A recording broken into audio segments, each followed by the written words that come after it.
Dear ladies and gentlemen, welcome to this webinar organized by Eastern Europe Study Center, a think tank in Vilnius, Lithuania. The topic of today is a very important one for all of us. Belarus, what's next? There has been a lot of developments in Belarus recently. Ever since the protests began, Belarusian civil society sent a clear message to the regime of illegitimate President Lukashenko about the need to change. However, Lukashenko remains in power, using brutal force against peaceful civilians, including over 100 arrests over the last weekend. He's clearly not committed to any constitutional reform that would fulfill his obligations to the society of Belarus. Moreover, the West has imposed diplomatic sanctions and reacted to the brutal actions by the regime, but unfortunately there is a risk that this question, the issue of Belarus, may go down on the list of priorities of the leaders in some Western European capitals. Hence, today's discussion is dedicated to the issue of Belarus and its future, and we will try to focus on three main questions: the state of protests and civil society in Belarus at this difficult moment, the evaluation of recent developments, such as the so-called All Belarusian People's Assembly and the announcement of the victory strategy by the civil society, as well as the response from the West. Is it sufficient, and what needs to be done more? And I'm really proud that we have a distinguished panel of speakers today who will share their insights from different perspectives. First of all, I would like to introduce Mr. Gabrielius Landsbergis, who is the Minister of Foreign Affairs of the Republic of Lithuania. We are also happy to present to you Ms. Sviatlana Tsikhanouskaya, leader of Democratic Belarus, alongside her advisor, Joerg. We are also joined by Michael Carpenter, who is Managing Director of the Penn Biden Center for Diplomacy and Global Engagement. He also previously held various governmental positions in the US, including being a foreign policy advisor to then Vice President Joe Biden. And last, but certainly not least, Joerg Forbrig, who is a Senior Fellow and Director for Central and Eastern Europe at the German Marshall Fund of the United States. So we will proceed in the following way. I will ask each of the speakers to make initial remarks of around 5 to 10 minutes, followed by Q&A session. All of you who are looking at this and watching this webinar are encouraged to ask questions by using the chat box option or Q&A option on your Zooms. We will try to touch upon at least some of these questions later on the webinar. So I'm not making any more delays. I would like to introduce Mr. Minister of Foreign Affairs, Gabrielius Landsbergis. The floor is yours. Thank you, Linas. Thank you, dear ladies and gentlemen, for this opportunity to speak on a really important subject, which takes upon a lot of our thoughts and agenda currently or during the last half a year. So a few points that I would like to raise, which are, in my opinion, important not to forget. First of all, what happened last year in August in Belarus, it's not just another page in Belarusian history. It's not another page in the Eastern neighborhood's history. It's not business as usual. It's actually a sign, a very important sign that freedom and liberty is not silenced. For the last 4 or more years, there's been a lot of debating in the Western community that that people across the globe are losing need for more democracy, for more freedom of speech, for more liberty. And Belarus and Belarusian people showed very clearly that this is not the case. That fight for freedom and the will of freedom is constant. And I think that this is one of the most important things for EU and Western community to remember, that our aid and our support is not just for this particular event, but this is for actual will of fight and for freedom. The main question remains, and was asked during the last half a year, so what West could do, and is it doing enough? My opinion, and I was the proponent that actually in this case, I think that we shouldn't bash ourselves in the West that not enough was done. I think that attention was there, and our goal now is to ensure that the attention remains there. A few concrete points on what could be done and what could be achieved in the future. First thing, I think that the message of justice should be sent. One of the main things that waiting for a new election in Belarus is lacking is justice to the people who are now currently being abused by the regime. Some of them have to flee Belarus. Some of them are staying in Lithuania and other Western countries, but their wait for justice could be delayed.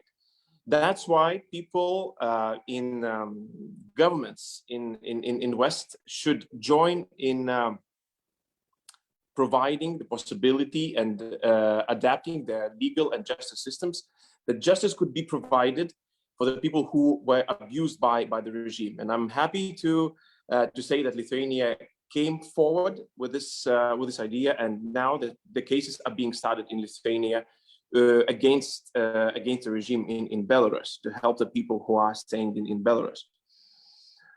Second thing is what is being done but needs to be continued is help Belarusian opposition leaders who are in the West, provide them possibility to speak.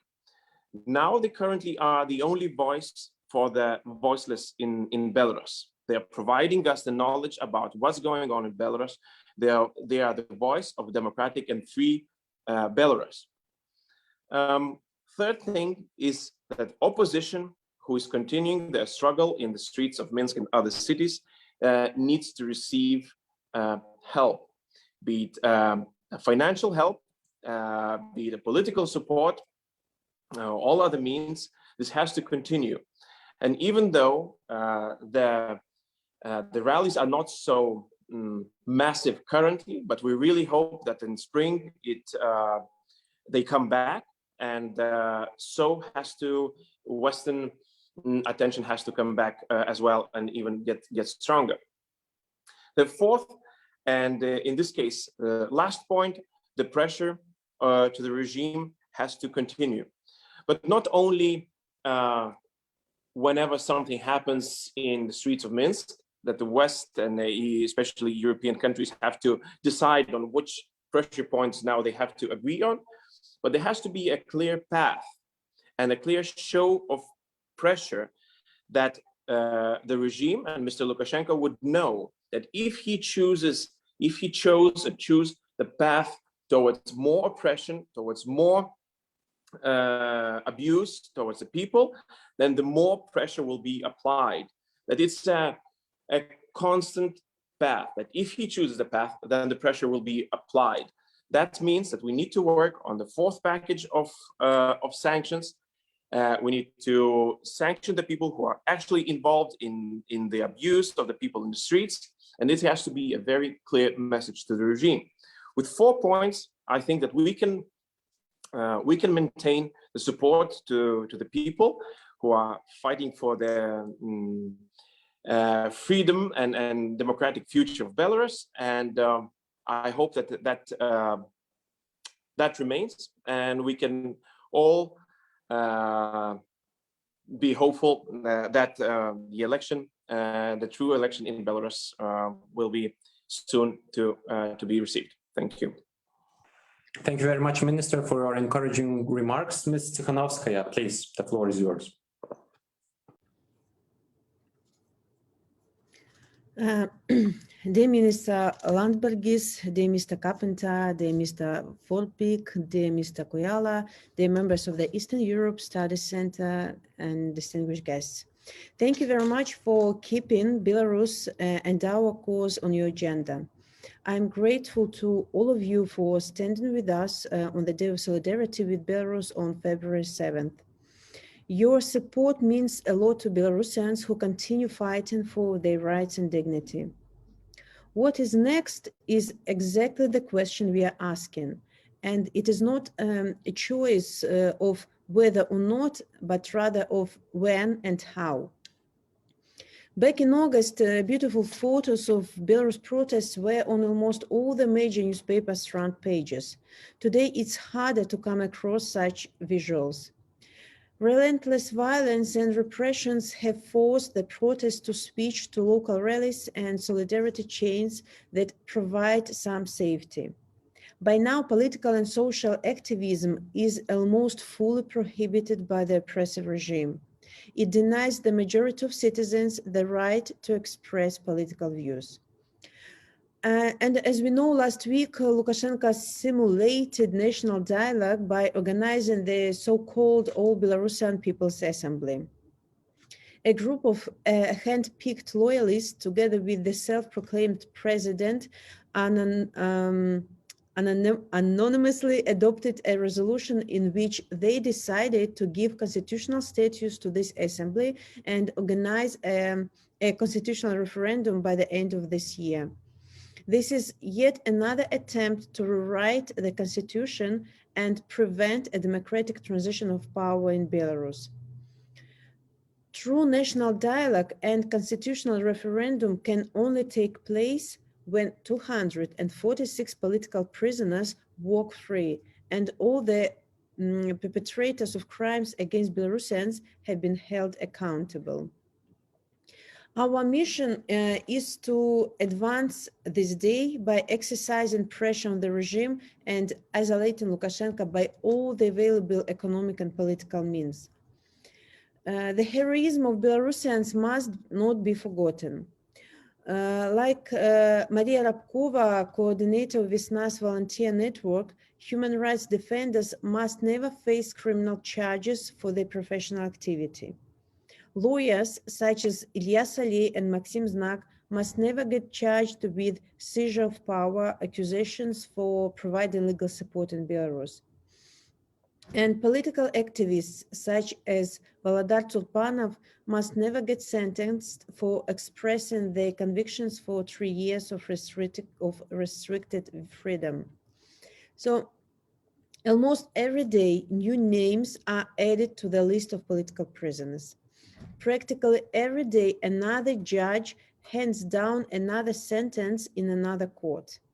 The sentences mean years of prison for hundreds of people who did nothing wrong besides wanting to live in a free country. Some of the political prisoners are 17, 18 years old. The youngest one is 15. Can you imagine this? And August 9 will remain in our memory and history books forever. It may even become our new Independence Day. But to get to that day, we cannot pause here. The strength of this movement is in unity and solidarity, internally and externally. We have united in our fight for freedom, and we need the EU and US to act in unison. I'm well aware that different countries might have different views, but it is time to stand up for the values of democracy and human dignity. Justice, rule of law, human rights, freedom, these are the values that drive us. I hear strong words of support in the EU statements and report. Together with you, we need to make sure the EU and US go from strong words to decisive actions. And there is a lot to act upon.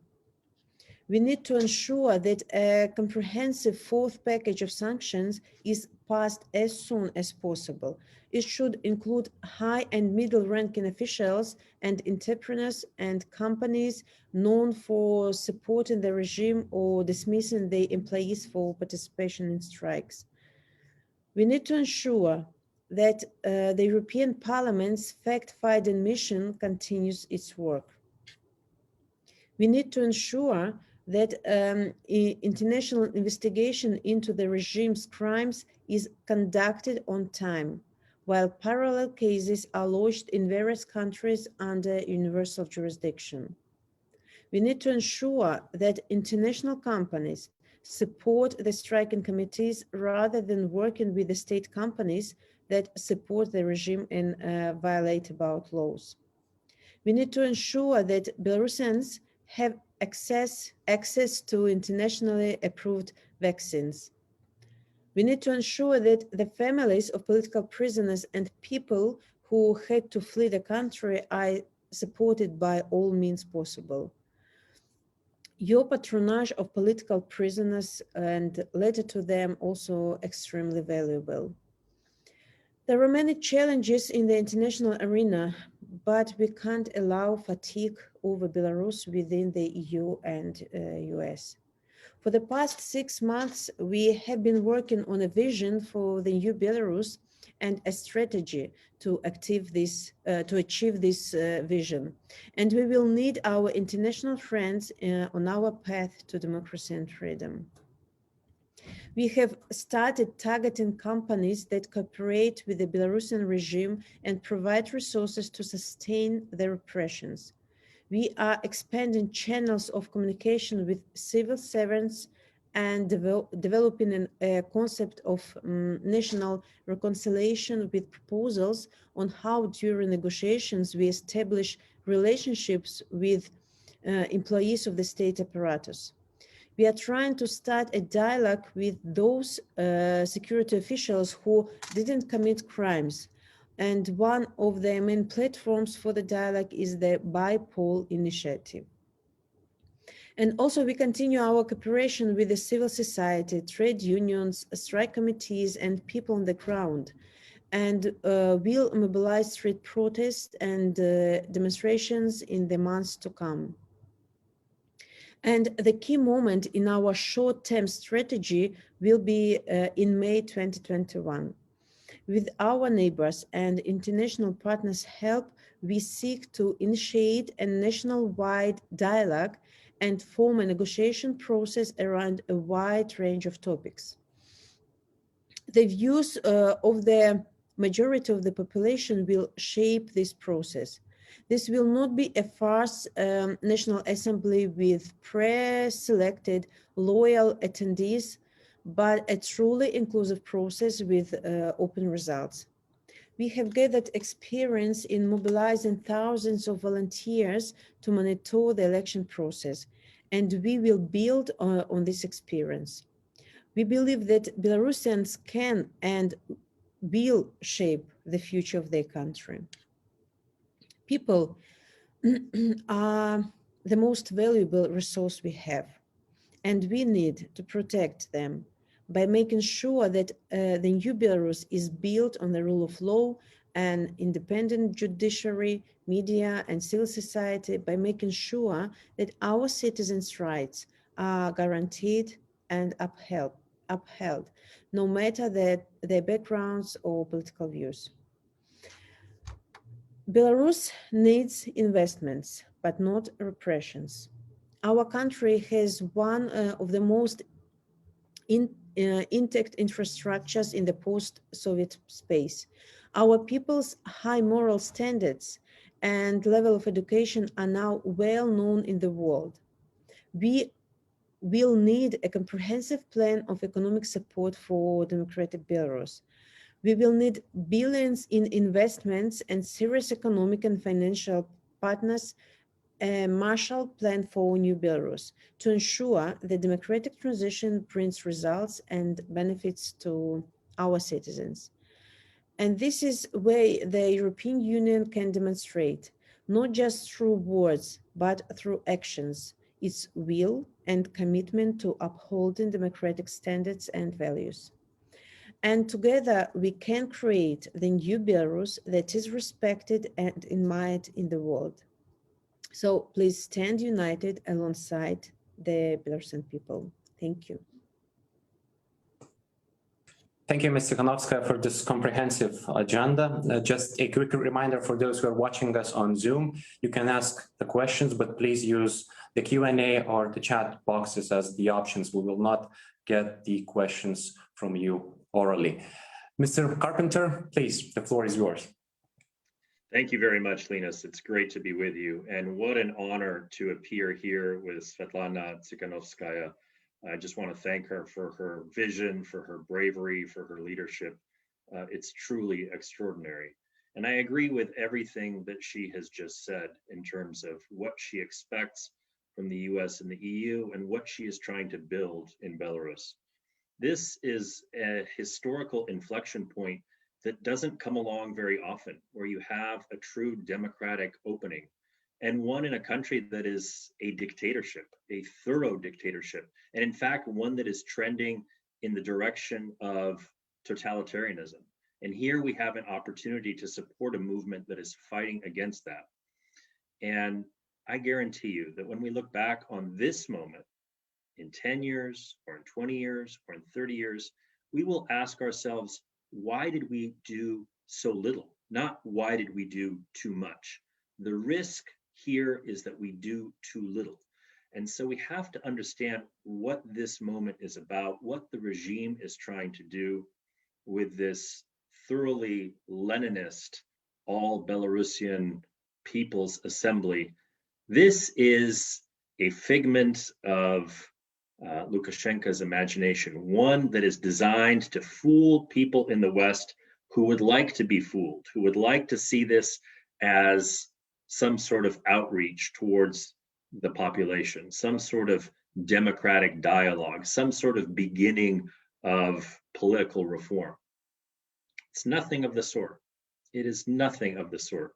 This is a veneer that has been placed upon the Belarusian body politic, and it is designed specifically to ensure that Lukashenko stays in power and he deepens his totalitarian control over society. We cannot allow that to happen. So we have to call it out for what it is, and we have to work against it. What does that mean in practice? In practice, it means that the United States and the European Union have to continue to speak with one voice. That's incredibly important. But we also have to take action because, as Sviatlana Tsikhanouskaya just said, this is not just about words, it's about deeds. Are we willing to walk the walk and not just talk the talk? And in order to do that, there are a number of things that we have to do. First of all, of course, we have to sanction the agents of repression.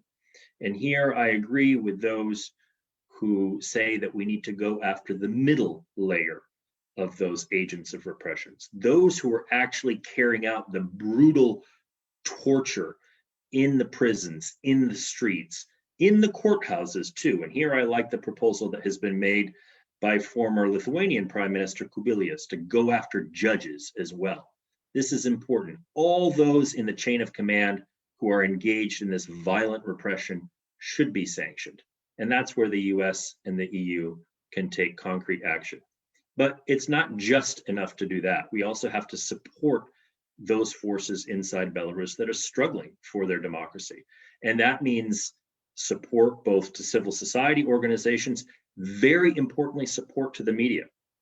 I am delighted that the Trumpian leadership of Radio Free Europe has been reversed, and the director of that organization who was fired by Trump has now been rehired, Jamie Fly. I hope that Radio Free Europe, Radio Liberty increases dramatically their devotion to the issue of Belarus, their programming, their content. We need to empower free media, not just Radio Free Europe, but all free media in Belarus, as well as civil society in all its manifestations. We also, very importantly, as Ms. Tsikhanouskaya has just said, we have to put on the table a credible plan for the economic reconstruction of Belarus post-democratic transition, so that the people understand that there is a vision in the West, not just amongst the democratic leadership of Belarus, but in the West as well, that we are willing to support them if and when that transition happens with a credible investment plan and a plan for restructuring the economy and having economic growth in the aftermath of a democratic transition. So they understand that the path they're currently on is one that leads down the abyss. An alternative path is one not just towards democracy, but also towards prosperity. And so I think if we do all of these things, if we articulate our support, if we don't engage in fatigue or allow those forces, those individuals, those parties, those groups in Europe that would like to take their eyes off Belarus because they have other business to attend to, we can't allow them to carry the day. We have to keep shining a light on what's happening and follow it up with concrete proposals that will continue to support the democratic movement in Belarus. Thanks so much for having me. Thank you, Mr. Carpenter. And just maybe a quick follow-up question. How important is Belarus in today's Washington, D.C., especially after, obviously, the change of the administrations? Look, I think you saw the Biden campaign issue a number of, I forget if it was 3 or 4 or 5 statements and tweets about Belarus. This was clearly uppermost in the minds of then candidate Joe Biden. And I expect that because of his lifelong dedication to supporting democratic norms, and particularly in Eastern and Central Europe, that this will be a priority. You know, right now we're in this transition period. A lot of people in senior positions have taken their chairs, the Secretary of State, the National Security Advisor, but below that, a lot of people are still waiting to be confirmed for their positions by the Senate. So we're in a bit of a transition right now, but I would predict to you that once people are in their chairs, we will have very robust attention to this. You've already seen statements, for example, from the United States, discrediting the All Belarusian People's Assembly, calling it out for what it is.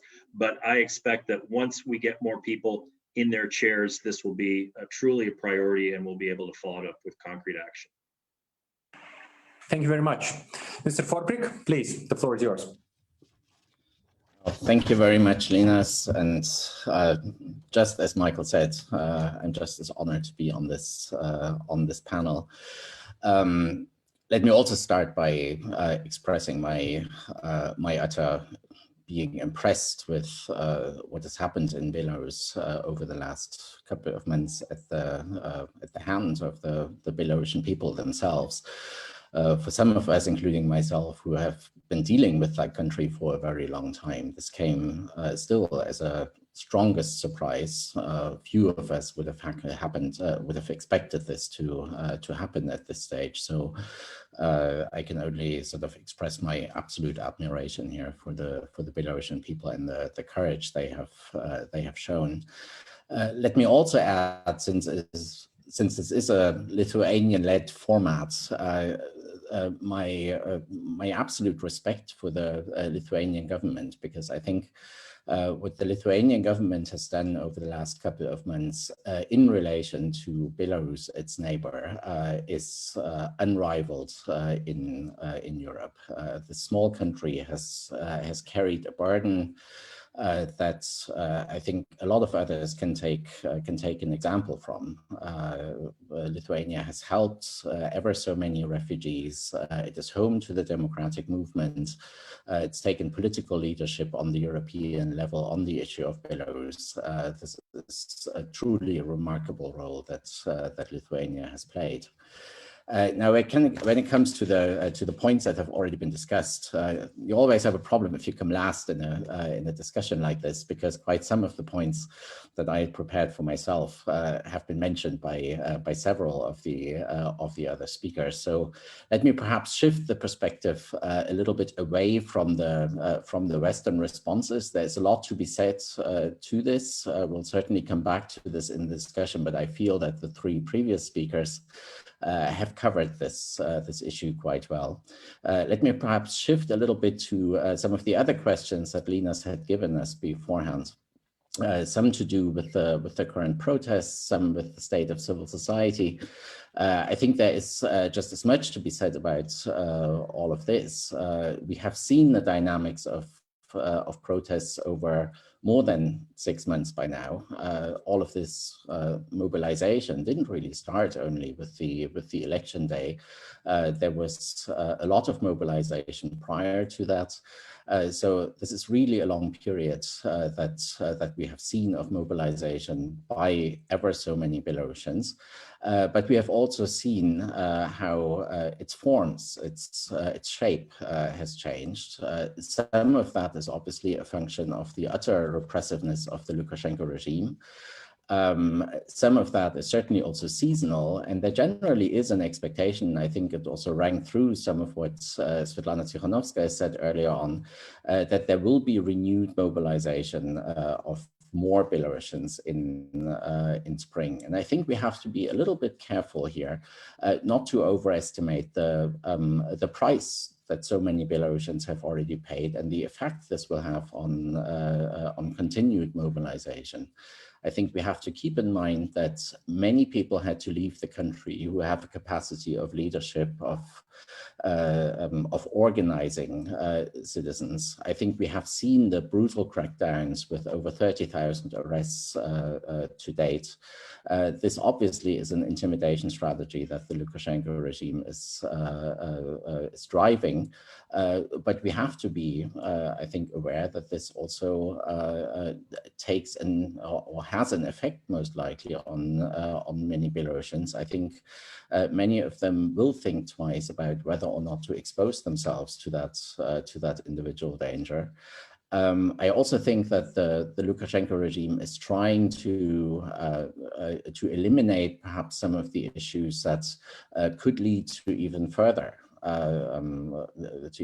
mobilization. We have just seen this all Belarusian assembly.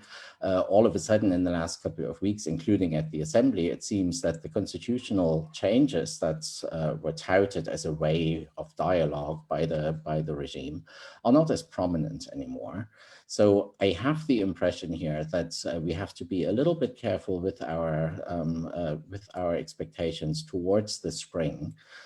Because we may also be disappointed. There may not be as much of a mobilization, given all that Belarusians have been going through already, and may be facing if they turn out in very large numbers. We have seen threats, direct threats by the Lukashenko regime to people who might return to protest. So for that reason, I think it probably would help us all. We also thought of this as not only a longer term process, but also as a process of sort of longer term defiance, where people may not constantly turn out in the very large numbers that we have seen so impressively last year, but where they're basically taking time to cultivate more individual ties, neighborhood ties. We're seeing many of these neighborhood initiatives, smaller gatherings, a period where Belarusian citizens basically build among themselves stronger ties, which they can do more safely than turning out in the streets. I'm just pointing this out because I think we may be in for a bit of a disappointment otherwise. The second aspect I wanted to very briefly mention is to do with civil society, with the independent media. This is clearly the segment of Belarusian society that has paid probably the biggest toll. This was a segment of society, of active citizens, of organizations, of brave journalists that over the last 4 or 5 years developed very dynamically. There's a very vibrant civil society in Belarus. There's a very vibrant scene of independent journalists, but they obviously have been targeted particularly by the government. And it seems that there's a campaign by the regime going on for several months now that specifically targets journalists, that specifically targets civic activists. It's as if that regime was working off a blacklist of dissidents that they want to eradicate. And there is no prospect of this pressure letting up. I think for quite some time, and we've seen this episodically in the past, after 2010 especially, there's a period of time when there is quite a freeze on any form of citizen participation, engagements, civic activity in the country, at least in the forms that we typically would like to see. So for that reason, I think there is a very, very important role to be played for all of those civic activists that find themselves outside of the country. There are thousands who had to flee, who felt that they were in immediate danger if they continued their activity inside of the country. They have built or are building upon very strong, vibrant structures of a civic diaspora, as I would call it, mainly based out of Lithuania and out of Poland. And I think we have to support efforts much more strongly than to date to support this sort of parallel Belarusian state that exists there, that consists not only of the democratic movement, but also of educational institutions, of media institutions, of all manner of civil society organizations who are working from abroad now.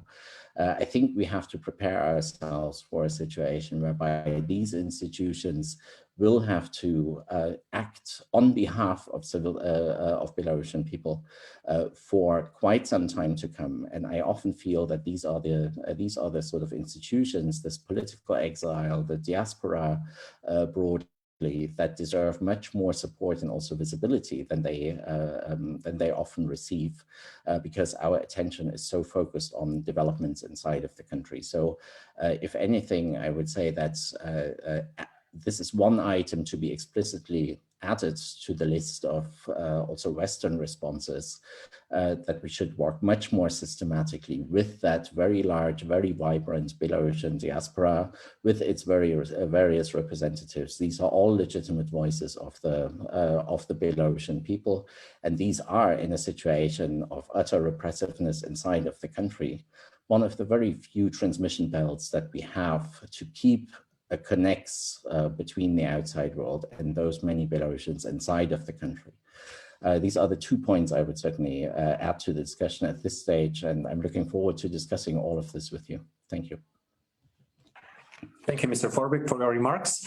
We have already a long list of questions and around 20 minutes to discuss them, so I will put some of the questions to the speakers, and please answer some of them or all of them according to your own wishes. So one question was specifically dedicated to Ms. Tsikhanouskaya. How do you assess Putin's support for Lukashenko now? And do you see any signs of Kremlin preparing the ground to ease Lukashenko out and replace him with some other pro-Moscow figure sooner rather than later?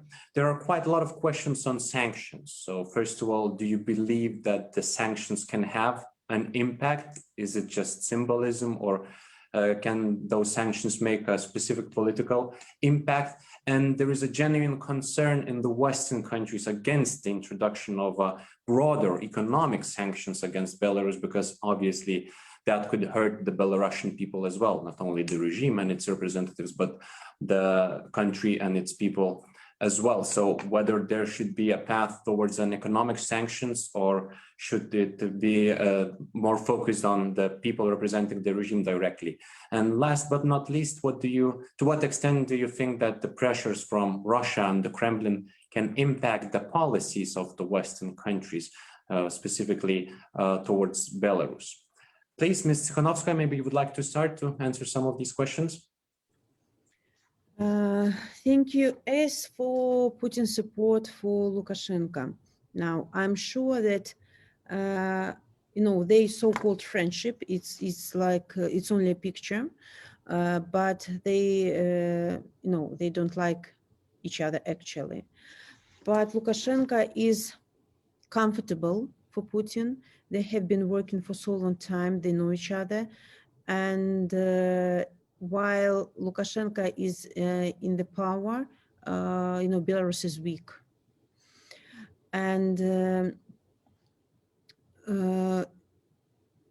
as for preparing pro-Moscow figure, I think at the moment, Kremlin has lost its chance, because now the attitude towards Kremlin decreased extremely, and any candidate who will be loyal to Russia will be accepted by Belarusians as I don't know, as not Belarusian. Okay, they will not vote for such a person. It's Kremlin's mistake, of course, but of course they can play such a political game as preparing the candidate, but constitutional referendum in 2022 is not going to happen, because Lukashenko is always lying about all his intentions. And secondly, people they will not allow Lukashenko to stay so long, and I believe in this. So as for sanctions, I'd pass the word to Franek Pichorka, please. Thank you. Regarding sanctions, I think there are many different forms and different kinds of sanctions. Usually we speak only about economic sanctions when large enterprises are sanctioned, are not able to trade, but also there are personal, there are travel sanctions, there are financial sanctions when assets are arrested or frozen. There are tariff sanctions, which we and the European Union and United States often neglect. For example, Lithuania. Through Lithuania, the large part of Belarusian exports go through Lithuanian ports, seaports, and it can be also used. In our situation, sanctions are not the silver bullet. Sanctions are not solving all the problems. They don't lead Belarus directly to freedom and democracy, but they help a lot to put pressure on the regime, to cut regime from the additional funding, to limit regime's capacity, opportunity to pay double or triple salaries to law enforcement, Siloviki, OMON, and Gubopik fighters. And as we know from the previous experiences, 2007-8, when David Kramer negotiated with Lukashenko's administration, from 2010's post-election period, sanctions helped a lot to put enough pressure to release political prisoners. So at this particular moment, there are no real sanctions on Lukashenko's enterprises, companies that can harm him. He understands very well, and also Lukashenko's lobbyists are doing a great job on avoiding or excluding people from EU sanction lists. We know, for example, that one of the closest Lukashenko's wallet, bag money, Alexin, was excluded from the very last edition of EU sanction list. And this is the person who actually financed most of Lukashenko's family businesses and who is personal wallet of the family. And regarding the effect on the ordinary people, we must say that Lukashenko already introduced sanctions on workers and employees. People are fired from the enterprises. Striking workers are under constant pressure. Some enterprises actually stopped working in the middle of strikes in August and then in October. So the authorities don't care much about workers and ordinary people who can suffer from sanctions. When we want to get money from the regime, we also should think how to support civil society and small businesses. So our economic group in Sviatlana Tsikhanouskaya's cabinet developed a plan.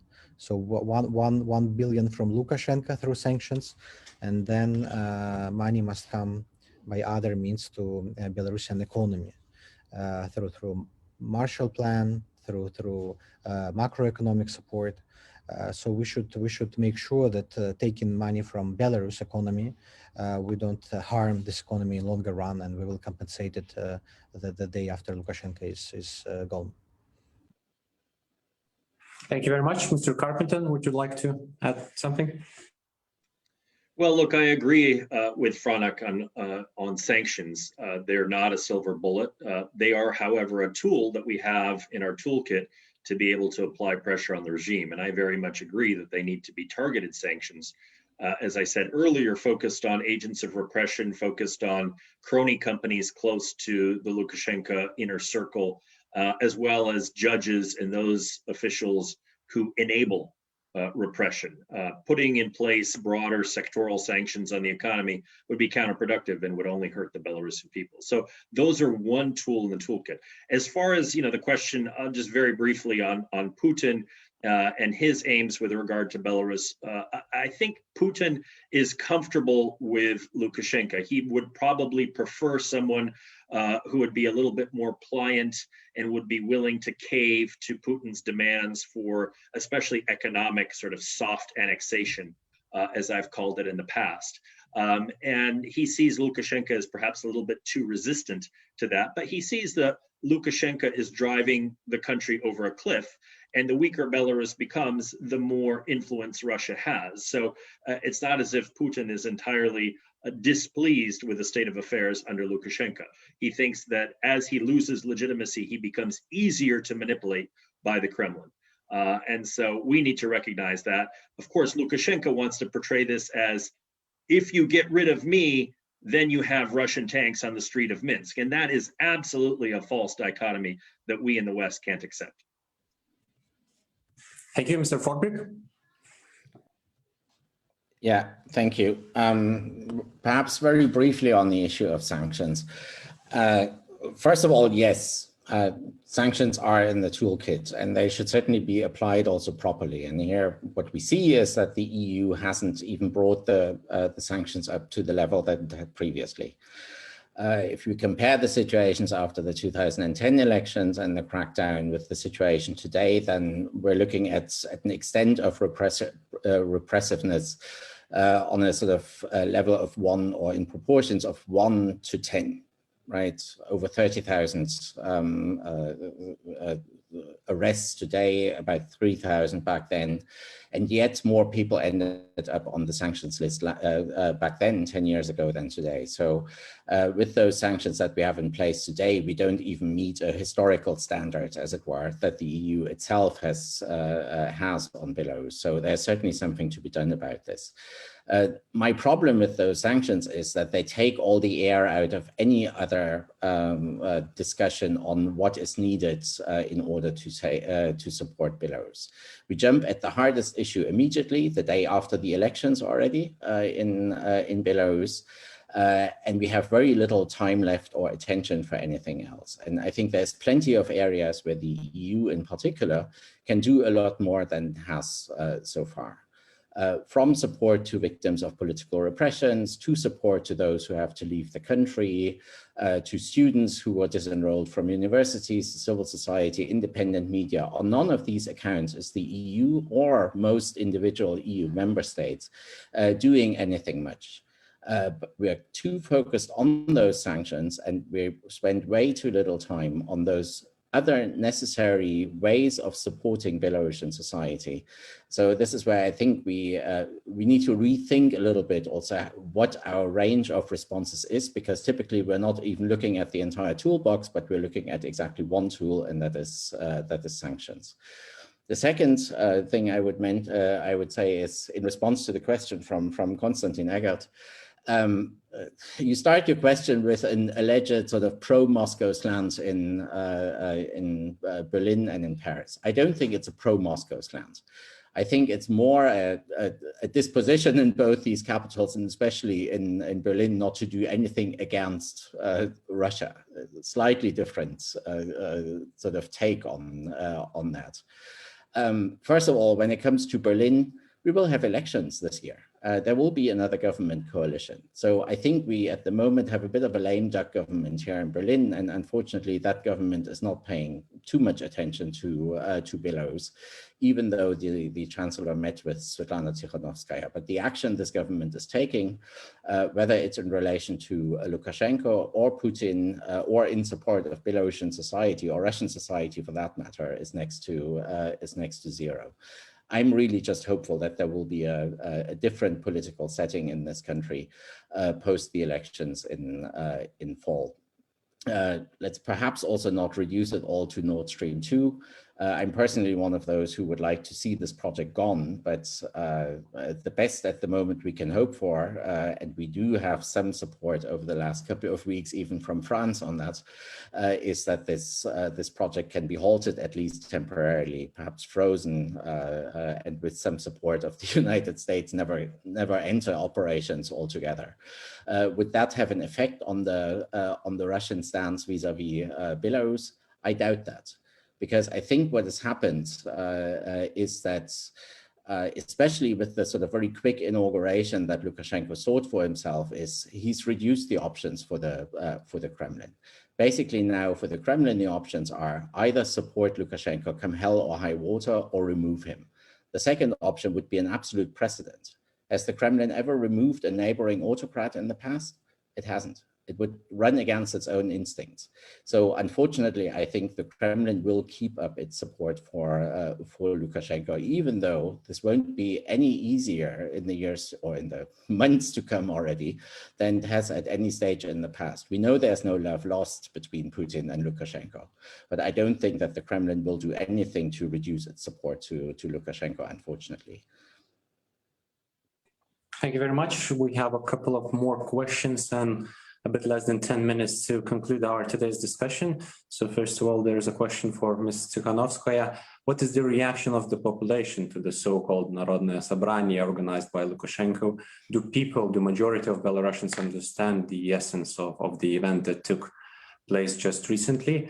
For Mr. Carpenter, what actions does the US administration maybe expect from Central and Eastern European countries, which would be easiest to follow for the new American administration in order to pursue common goals on Belarus? And maybe the last question for, again, all of you, how optimistic are you for 2021? You've touched upon this issue, but still, how optimistic are you for this year in terms of Belarus moving towards a more democratic political system? Let's maybe start from the opposite side now. Mr. Forbrig, would you like to add something?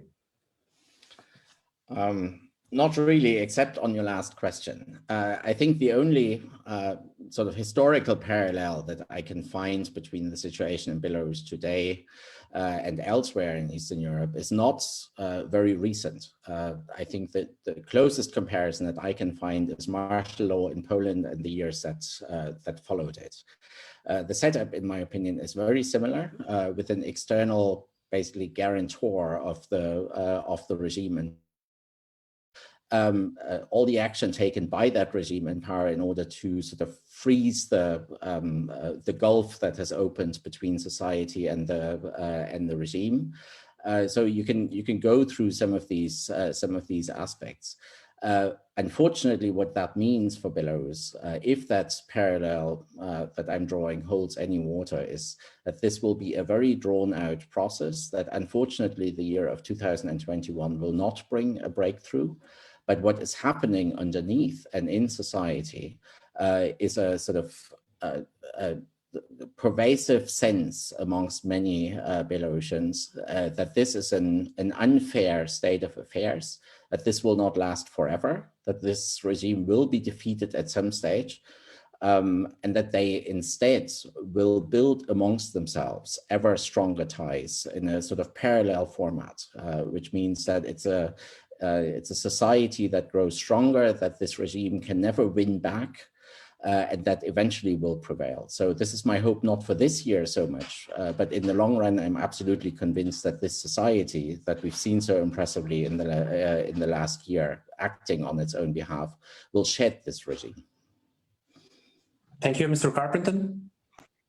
Well, with regards to the question on what the Central and East European countries can be doing, I think they're already doing a lot. A lot has been said about what Lithuania has been doing, and it's truly remarkable in terms of harboring exiles from Belarus, in terms of providing financial support for civil society, doing everything it can to keep this issue on the EU's front burner. Similarly, with Poland, Warsaw has been supporting the Belsat media station and network, and that is incredibly important, as well as hosting a number of initiatives in Warsaw. Riga has also been very involved. I think what they do to keep this item on the agenda and to keep the EU focused on it, especially as some of the Western members might take their eye off the ball, is terrifically important and helps the US to be able to engage on this, or will help the US in the future to engage on this together with the EU going forward. In terms of the question of optimism, I agree with Joerg. I think probably the closest historical analogy is the Solidarity movement, which was like the current democratic revolution in Belarus, was both a national awakening and a civic awakening at the same time. But I would caution into reading too much into the number of years that it took from 1980 in the shipyards of Gdańsk to the Roundtable Agreement of 1989. That was very specific to the Polish context.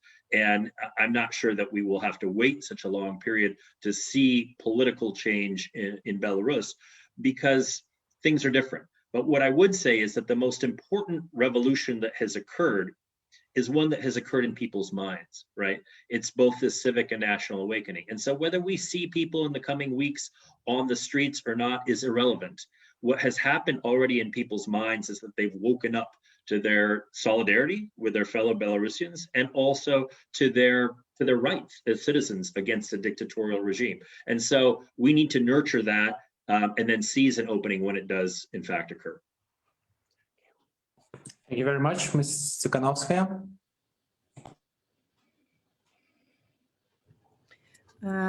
Thank you. As you called it, Народное собрание or National Assembly, for Belarusian people means nothing. It's circus, it's farce, I don't know, it's an event where, and I doubt that somebody had been listening to 8 hours of his speeches. But we know that on this assembly, he just was like blackmailing. He told to Russia, if you don't help me, so Europe will come here.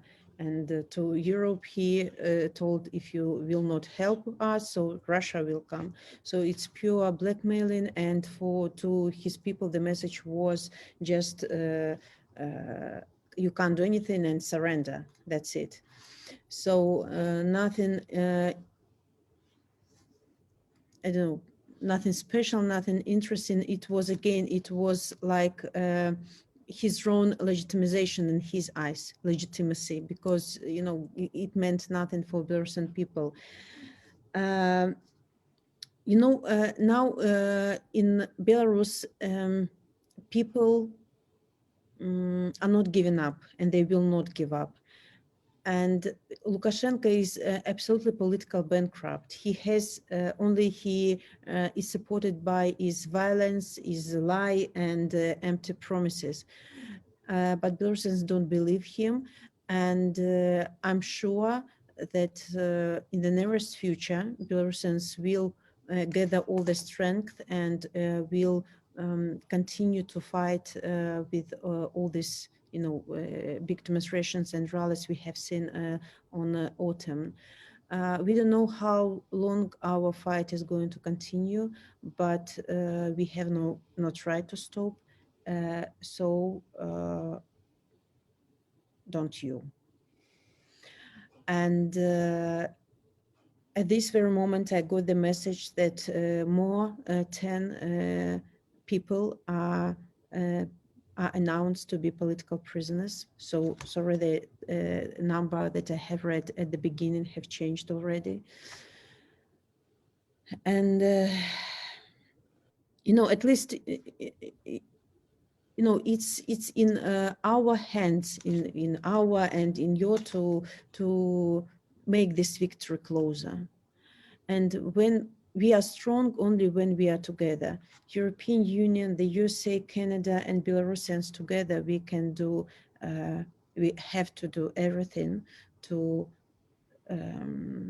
start this dialogue, to make, I don't know, to release political prisoners and to start build new democratic Belarus.